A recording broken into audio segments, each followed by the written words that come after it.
Hi guys, welcome to a tutorial of AKTV Studios, and today I'm going to teach you guys how to turn any old laptop into an emulation station. Today I will be using this Lenovo T400, and I will also be using this 512GB solid state drive. So to start this tutorial, we're going to be needing to take apart the hard drive from the actual laptop, and we need to insert that hard drive into a USB adapter plugged into your PC or laptop computer. So on your desktop computer, we're going to be opening up our web browser and we're going to be searching for Recalbox in the search engine. Once we have located the website, we're going to have to go under download section and download Recalbox. In my case, I'm going to be needing the 64-bit version of Recalbox version 6.1.1. Go ahead and download. Once your download has completed, go ahead and extract that file using 7-zip. Now go ahead and extract it to the file or folder desired. Once that is completed, we're going to go ahead and open up a program called Elena Etcher.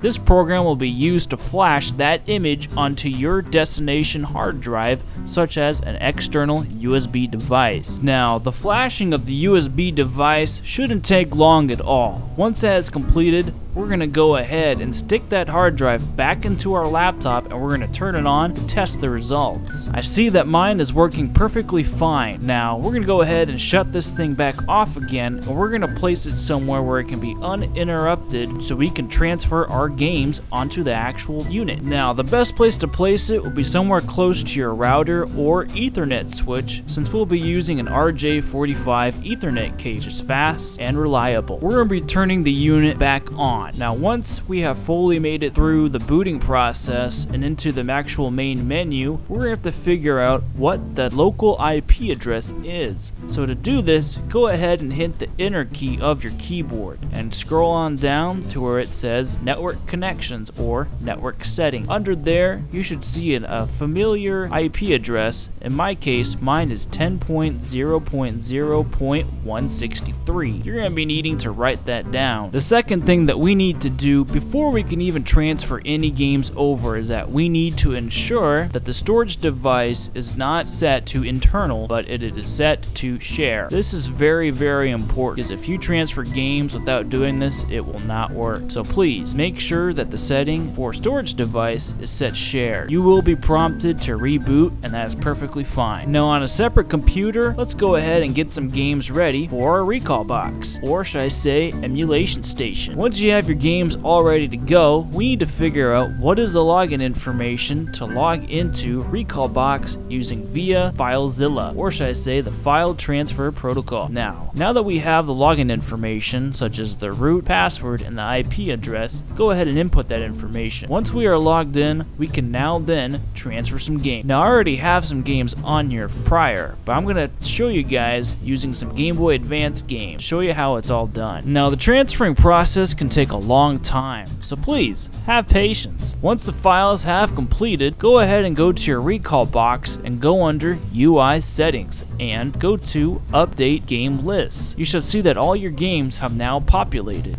Now, we can now insert our USB gamepad and configure that by going under the controller settings. Holding the A button, you can now then pinpoint each letter or each button to be configured with whatever button is on your controller. And finally, the moment you've all been waiting for, let's go ahead and test out a game. Now, I for one am going to be testing out this N64 game of Star Wars Episode 1 Racer. Now, I'm going to show you guys that the controller actually does work and that the gameplay is at full speed. So congratulations on to completing this tutorial of AKTV Studios and to completing your very own emulation station. Go ahead and hit that subscribe button.